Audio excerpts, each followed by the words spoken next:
ಅಫ್ಘಾನಿಸ್ತಾನದಲ್ಲಿ ಭೀಕರ ಭೂಕಂಪ ಆಗಿದೆ. ಹಾಗೆ ನೋಡಿದ್ರೆ ರಿಕ್ಟರ್ ಮಾಪನದಲ್ಲಿ ದೊಡ್ಡ ಭೂಕಂಪ ಅಲ್ಲ, ಅದು ಅರೌಂಡ್ 6 ಲೆವೆಲಲ್ಲಿ ಏನೋ ಇದೆ. ಬಟ್ ಪರಿಸ್ಥಿತಿ ಹಾಗಾಗಿದೆ. 800 ಜನಕ್ಕೂ ಅಧಿಕ ಮೃತಪಟ್ಟಿದ್ದಾರೆ. ಇದು ಆರಂಭಿಕ ಸಂಖ್ಯೆ ಇದ್ದಂಗಿದೆ. 2000 ಜನ ಗಾಯ ಆಗಿದ್ದಾರೆ. ನಂಬರ್ ಇದು ಜಾಸ್ತಿ ಆಗುತ್ತೆ ಅಂತ ಹೇಳ್ತಿದ್ದಾರೆ ಕುನಾರ್ ಪ್ರಾಂತ್ಯದಲ್ಲಿ. ಎಂದಿನಂತೆ ಅಫ್ಘಾನಿಸ್ತಾನ ನಮ್ಗೆ ಸಹಾಯ ಮಾಡ್ತೀರಾ ಅಂತ ಎಲ್ಲರನ್ನೂ ಕೇಳ್ತಿದ್ದಾರೆ. ಯಾರ್ಯಾರು ಮಾಡ್ತಾರೋ ಅವ್ರು ಮಾಡ್ತಾರೆ.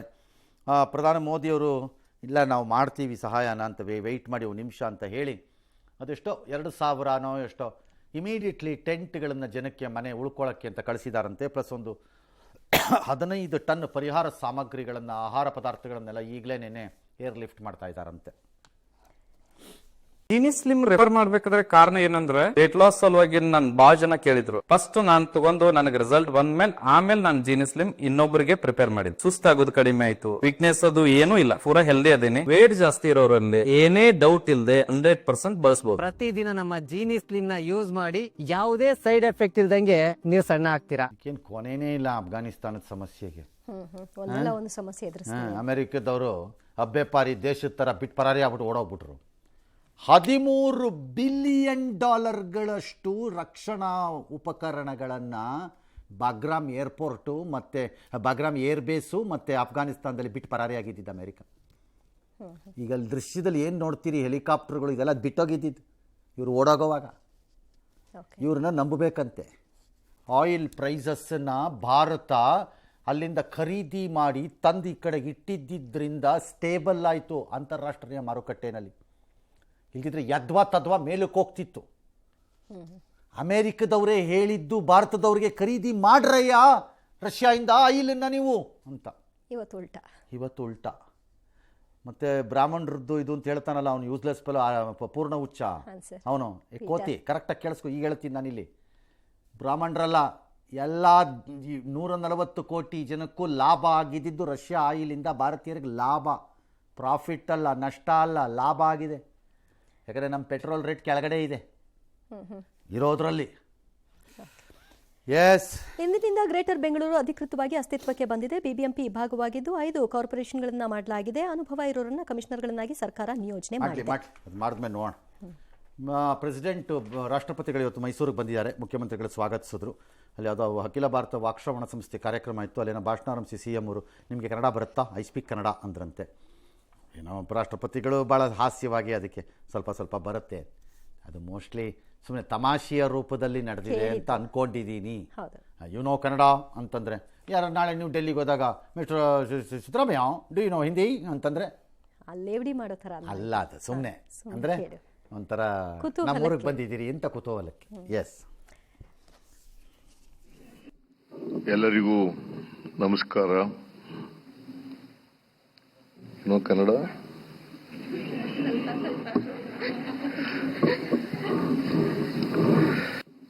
ಎಲ್ಲರಿಗೂ मैं माननीय मुख्यमंत्री से कहना चाहूंगी, कन्नड़ या कर्नाटक भाषा भले ही मेरे मातृभाषा नहीं है, लेकिन मेरे भारत में जितने भी भाषा है, जितने भी संस्कृति है, ये जितने भी परंपरा है, ये हमारा प्यारा है. मैं सबको बहुत आदर करती हूँ, सम्मान करती हूँ. सब अपने भाषा को जीवित रखे, अपने परंपरा, अपनी संस्कृति को जीवित रखे. उस दिशा ಕರೆಕ್ಟಾಗಿ ಹೇಳಿದ್ರು. ಒಳ್ಳೆಯದೇ. ಹಾಂ, ಮೈಸೂರು ಪ್ರವಾಸದಲ್ಲಿರುವ ಸಿಎಂ ಸಿದ್ದರಾಮಯ್ಯ ಇವತ್ತು ಹುಟ್ಟೂರು ಸಿದ್ದರಾಮನ ಹುಂಡಿಗೆ ಭೇಟಿ ಕೊಟ್ಟರು. ಪಬ್ಲಿಕ್ ಶಾಲೆಯನ್ನು ಉದ್ಘಾಟನೆ ಮಾಡಿದರು. ಬಳಿಕ ಮಾತನಾಡಿ ಸಿಎಂ ಊರಿನ ಶಾಲೆಗೂ ನನಗೂ ಮುಗಿಯದ ಋಣ ಅಂತ ಗುಣಗಾನ ಮಾಡಿದರು. ಇನ್ನು ಇದಕ್ಕೂ ಮುನ್ನ ಶಾರದಾ ದೇವಿ ನಗರದಲ್ಲಿರುವ ತಮ್ಮ ನಿವಾಸದ ಬಳಿ ಸಾರ್ವಜನಿಕ ಅಹವಾಲನ್ನು ಸ್ವೀಕಾರ ಮಾಡಿದರು. All right. ಇವತ್ತು ಇವರು ನಟ ಸುದೀಪ್ ಅವ್ರ ಬರ್ತ್ಡೇ ಹಿಂದಿನ ದಿನ ಪ್ರೆಸ್ ಮೀಟ್ ಮಾಡಿದ್ರಂತೆ. ಏನೇನೋ ಹೇಳಿದ್ದಾರೆ, ಪಾಲಿಟಿಕ್ಸು ಅದು ಇದು.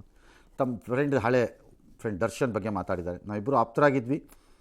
ಒಂದಿನ ಅವ್ರು ತೋಟಕ್ಕೆ ಹೋಗಿದ್ದೆ, ಕುದುರೆ ಹತ್ತದೆ, ಬಿದ್ದೋಗ್ಬಿಟ್ಟೆ. ಆಮೇಲೆ ಬಲವಂತ ಕತ್ತಿದ್ದು ಬಿದ್ಮೇಲೆ ಸವಾಸನೆ ಬೇಡ ಅಂತ ನಾನು ಕುದುರೆ ಓಡಿಸೋದೆ ಬಿಟ್ಬಿಟ್ಟೆಪ್ಪ, ನಂಗೆ ಸವಾಸನೆ ಬೇಡ ಅಂತೆಲ್ಲ. ನಾನು ಅವರಿಂದಾಗಿರೋ ನಾನು ದರ್ಶನ ಒಂದಾಗೋದು ಕೆಲವ್ರಿಗೆ ಇಷ್ಟ ಇಲ್ಲ. ನಾವು ಯಾಕೆ ದೂರ ಆಗಿದ್ದೀವಿ ಅಂತ ಎಲ್ಲರಿಗೂ ಗೊತ್ತಿದೆ. ಡ್ಯಾಶ್ ರಾಜಕೀಯಕ್ಕೆ ಬರೋದು ಯಾವಾಗ ಅದು ಗೊತ್ತಿಲ್ಲ. ಏನೋ ಆವಾಗವಾಗ ಬಂದು ಹೋಗ್ತಾ ಇದ್ದೀನಿ, ಗೊತ್ತಿಲ್ಲ ನನಗೂ ಅಂತೆಲ್ಲ ಅಂದಿದ್ದಾರೆ. ಆಲ್ ರೈಟ್, ಏನೋ ಹೇಳಿದ್ದಾರೆ ಅವರು.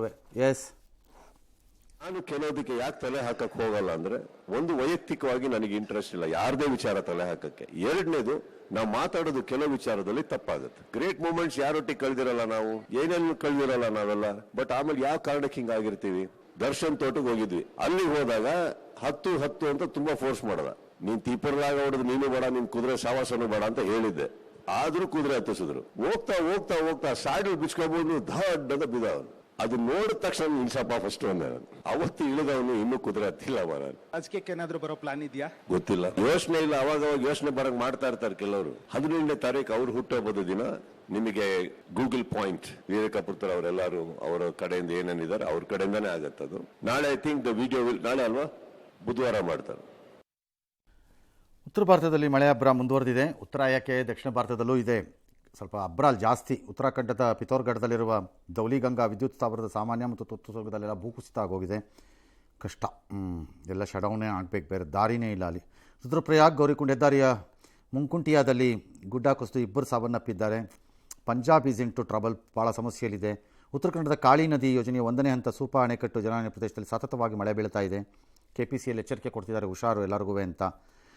ಏನಿಯಾವ್ ದಕ್ಷಿಣ ಕರ್ನಾಟಕ ಮಲೆನಾಡು ಜಿಲ್ಲೆಯಲ್ಲೂ ಹವಾಮಾನ ಇಲಾಖೆ ಎಚ್ಚರಿಕೆ ಏನೇನೋ ಕೊಟ್ಟಿದೆ. ಇವತ್ತಾಗಲೇ ಬಂದಿದೆ ಮಳೆ ಚೆನ್ನಾಗಿ, ಬಾಯಿ ಬಂದಂಗೆ ಸುರಿದಿದೆ ಒಂದು ಕಡೆ. ಅಷ್ಟು ಜನಗಣತಿ ನಡೆಯುತ್ತೆ 27ರಂದು. ಅದಕ್ಕೊಂದು 14,000 ಕೋಟಿ ಆಗುತ್ತೆ ಅಂತ ಎಲ್ಲರೂ ಹೇಳ್ತಾ ಇದ್ದಾರೆ.